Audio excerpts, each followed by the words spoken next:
नमस्कार दोस्तों, मैं हूं स्वाधीन, आपको बिरान बुलेटिन में स्वागत करता हूं। दोस्तों, हाल ही में चाइना ने यूके का बीबीसी न्यूज को अपने देश में बैन किया है। क्यों बैन किया, क्या वजह था, आइए इसके बारे में जानते हैं। फरवरी 4 तारीख को यूके की ऑफकॉम ने चाइना का CGTN उर्फ चाइना ग्लोबल टेलीविजन नेटवर्क का लाइसेंस रद्द कर दिया था, जिसके चलते चाइना और ब्रिटेन के बीच डिप्लोमेटिक फाइट में चाइना ने बीबीसी न्यूज को बैन कर दिया। ऑफकॉम ने चैनल और चाइना की रूलिंग कम्युनिस्ट पार्टी के बीच संबंध को बताया था। चाइना में ब्रिटिश प्रिजनर के फोर्स कन्फेशन के बारे में दिखाने और हांगकांग डेमोक्रेसी मूवमेंट के बायस्ड कवरेज के लिए ऑफकॉम द्वारा पहले भी चैनल को ब्लेम किया गया था।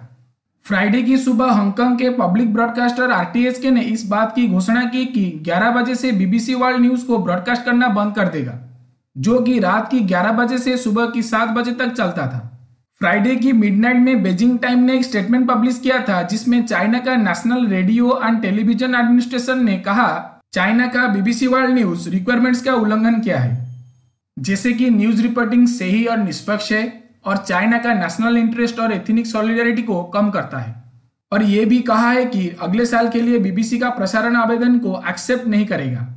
चीन सरकार ने BBC की चाइना में कोविड-19 महामारी के बारे में और जिनजियांग रीजन में फोर्स्ड लेबर, सेक्सुअल अब्यूज, उइघुर्स और अन्य मुस्लिम जाति समूह के घर की आलोचना को क्रिटिसाइज किया है। इसके जवाब में BBC न्यूज ने अपनी निराश प्रकाश किया और कहा BBC वर्ल्ड का सबसे ट्रस्टेड अंतर्राष्ट्रीय समाचार प्रसारक है और बिना किसी डर और पक्ष के दुनिया भर की कहानियों पर रिपोर्ट करता है। हांगकांग में नई चीनी सुरक्षा कानून लागू करने के कारण यूके और चाइना के रिलेशन में गिरावट आई थी और ब्रिटेन ने भी चाइनीज निवेश पर नए रेस्ट्रिक्शन लगा दिया था, जिसके चलते इनके रिलेशन और बिगड़ गया। अब इस बयान ने यूके और चाइना के रिलेशन को और भी खराब कर दिया है। ब्रिटिश फॉरेन सेक्रेटरी डोमिनिक राब ने इस कदम को मीडिया की स्वतंत्रता का अनएक्सेप्टेबल रेस्ट्रिक्शन कहा है, जो दुनिया की नजर में चाइना की रेपुटेशन को और नुकसान पहुंचाएगा। हाल ही में एक रिपोर्ट के बाद जिसमें जिनजियांग में सेक्सुअल असल्ट और टॉर्चर के भयानक आरोप को प्रेजेंट किया गया था, चाइनीज ऑफिशियल्स ने कहा कि ये क्लेम्स बिना सबूत के हैं और BBC पर गलत जानकारी फैलाने के लिए एक्टर्स का यूज करने का आरोप लगाया। चाइना के विदेश संवाददाता क्लब ने एक स्टेटमेंट में कहा कि दुनिया के अन्य फॉरेन मीडिया बैन हो सकते हैं अगर उनकी रिपोर्ट जिनजियांग के बारे में और अन्य एथनिक माइनॉरिटी रीजन के बारे में गलत हो। FCCC चाइनीज अधिकारियों से सहमत है कि न्यूज रिपोर्टर्स को हमेशा उद्देश्यपूर्ण और सटीक होने का प्रयास करना चाहिए, लेकिन यह अच्छी जर्नलिज्म को डिफाइन करने के प्रयासों का विरोध करता है, जो किसी भी सरकार की पॉलिसीज, आइडियोलॉजिकल पोजीशंस या इंटरेस्ट को बनाए रखता है। ब्रिटेन में पॉलिटिकल स्पेक्ट्रम पर चाइना की तेजी प्रतिक्रिया की निंदा की गई।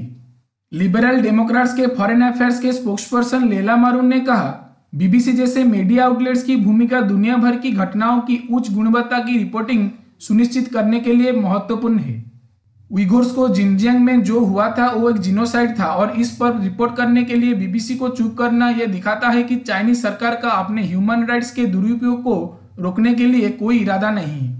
यास्मीन कुरैशी, जो कि चाइना और यूके का इंटर पार्लियामेंट्री अलायंस का एक सदस्य है, कहा कि चाइना में BBC का प्रसारण को बैन करना चाइना की इंटॉलरेंस का और एक उदाहरण है। आशा करता हूँ ये वीडियो आपको पसंद आया होगा। हम मिलते हैं एक नए वीडियो में और एक नए टॉपिक के साथ देते रहना, लाइक और सब्सक्राइब करते रहना। अच्छा लगे।